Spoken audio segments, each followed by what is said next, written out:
Hello, dear friends. This is Phone Support Channel. Before you start watching this video, please subscribe to the channel and give it a like. And also write your feedback in the comments if this video helped you.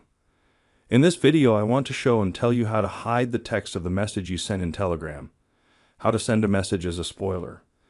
It will be closed, but when you click on it, we will see what it says. And after a couple of seconds, the text will be hidden again.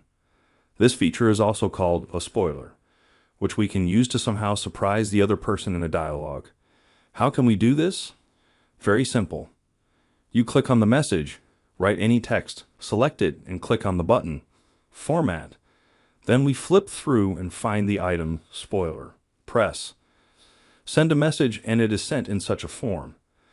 This message does not go away for up to 10 seconds. For the other party to see the text, he must click on the dots and he will see the content. Done.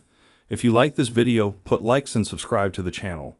And also watch other useful videos on the channel. That was Phone Support. Bye bye.